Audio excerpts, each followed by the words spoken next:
Okay, what a crazy year 2026 has been, but we're going to focus on Ireland. It is related to what's happening in the Arabian Gulf, but fuel prices in Ireland, I think, are the highest in Europe. I think they're actually higher than the UK, where I am, which are quite high, and continental Europe, which are also quite high in some countries. The fuel protests and farmers' protests have hit their fourth day of blockading the capital and other cities, and I think there's only one oil and a couple of gas refineries in the Republic of Ireland. They've been blockaded as well. Now, it's been peaceful up to this point. 90% of the Irish public support the protesters, which is important. If they didn't have public support, I think the protest movement would collapse. They have public support. That's what's scary. The Irish government, however, now we've entered the fourth day, are threatening to put the army on the streets. Now, as I'm recording this video, it's 20 past 1 in the afternoon. Republic of Ireland's on the same time as us here in the UK. So at 2 o'clock, there is a meeting scheduled between Michael Martin, the Taoiseach, or Irish Prime Minister for those that don't speak Gaelic, and other government ministers and parliamentary figures from the Dáil, which is the Irish Parliament in Dublin, with some protest leaders in Dublin at 2 o'clock. The protesters are going to put their demands about just try and lower fuel duty and VAT. It's basically what they want. They want some tax relief. They want some fuel duty relief in order to keep their businesses going, keep the farmers farming, keep the truckers trucking, and keep the country moving. This is basically what this is about. Fuel costs have spiked in Ireland. There is a risk they could run out of fuel within the next few days, and that could also impact people heating their homes, keeping the lights on, businesses functioning, because businesses, they're not going to have any stock. If nothing can get through from the ports and the railways in the south, we now, obviously, that means everything would have to come through Northern Ireland, through the border. And there's only limited crossing points, which are going to be choke points. And if the protesters block those choke points, nothing will be in Ireland. Food and products won't get from the warehouses to the shops. Fuel won't get to the petrol stations. Power stations, they could have their fuel supplies drastically reduced unless they're renewables, which means it'd be difficult to keep the lights on. And the Irish government have said, we can put the army on the streets. Now, they haven't declared martial law yet. That threat is out there. And that would be the first time I would think that armed Irish soldiers would be on the streets since the Irish Civil War in the Republic. Now, we've seen, obviously, what happened in Northern Ireland during the Troubles, but this would be a big moment for the Republic of Ireland in its history since it's been an independent state. Now, we can talk about Irish history and separate videos on the channel. I will get to that when I go through, obviously, further videos on British history, Scottish history, English, Welsh, Irish, etc. But if that comes to pass, that would be a milestone moment for the Republic that it's never been in before. The Irish War of Independence and Irish Civil War was over 100 years ago, so it would have never have happened before. Every single Irishman alive today who lives in the Republic has not been under martial law and has not had armed soldiers on the streets. And that's technically what the Irish government are threatening, is to put the country under martial law and have the army supported by the Gardaí, which is the Irish police. That is a big step and that's a big threat.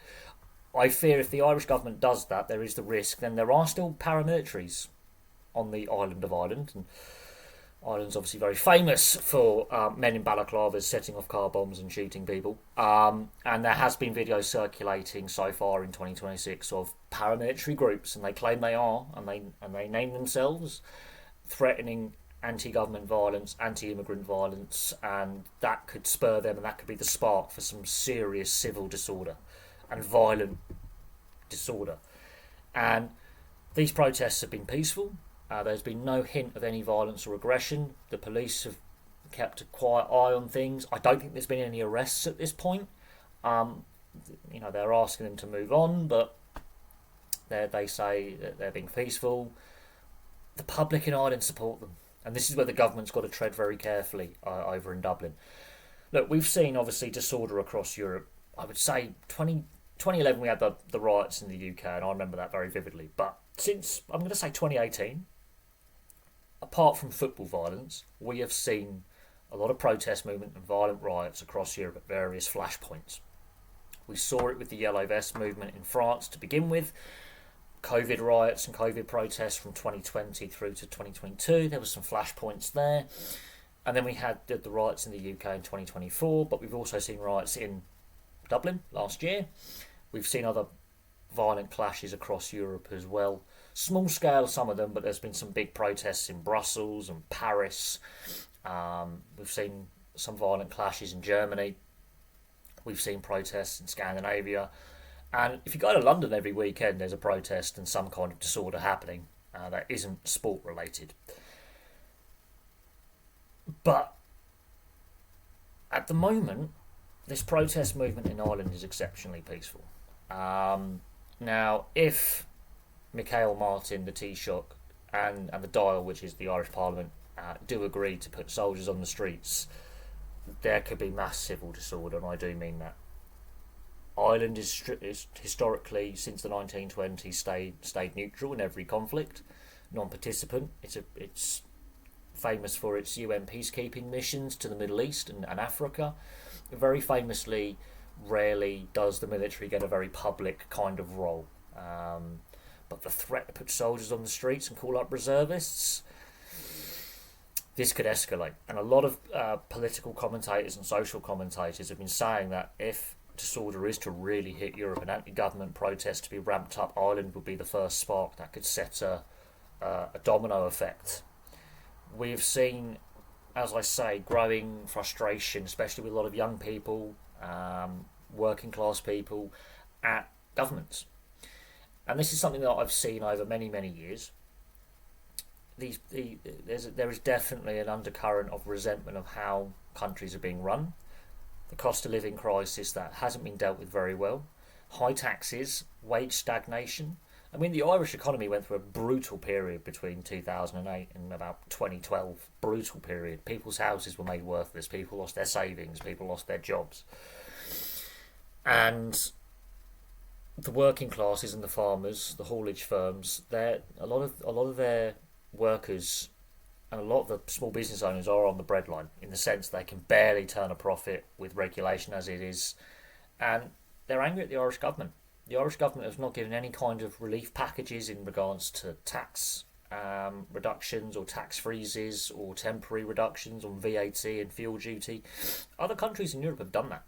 It's the UK, Holland, I believe, France, Germany. Some of these bigger economies seem to be, we're not reducing our fuel duty, we're not reducing VAT, we're not putting tax freezes or reducing business rates. They seem to be going the other way. They seem to be like really addicted to the tax revenue they're getting off fuel duty and alcohol duty and income tax and VAT, rather than, well, if businesses go bust, they're not getting those business rates, they're not getting those VAT receipts, they're not getting the fuel duty. This is the risk they're taking.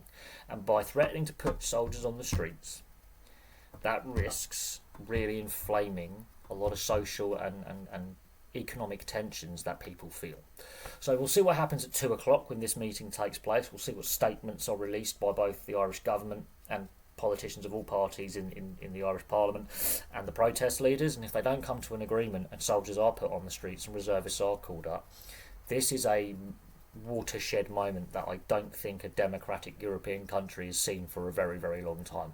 And I don't think this has ever happened, as far as I'm aware, in Irish history since the Irish Civil War in the early 1920s. For over 100 years, soldiers are rarely seen on the streets armed, apart from ceremonial duties around the Parliament, the President, things like that. This would be a watershed moment. And that could be the first spark that sets off a much bigger protest movement against the governments across Europe. So we'll see what happens. But place your thoughts in the comments section below. I'll be really interested to hear from Irish people and Irish citizens about what's going on in the Republic. My news feed on social media has been nothing but fuel protests and farmers' protests for 3 days. This is the 4th day. I think this could go on for some time. The protest leaders are very well entrenched and they're prepared to sit it out. So who blinks first? The Irish government, the protesters? Do we see the armed forces in Ireland on the streets? Place your thoughts in the comment section below. But from me for now, it is goodbye, and I'll have some more content for you all very, very soon.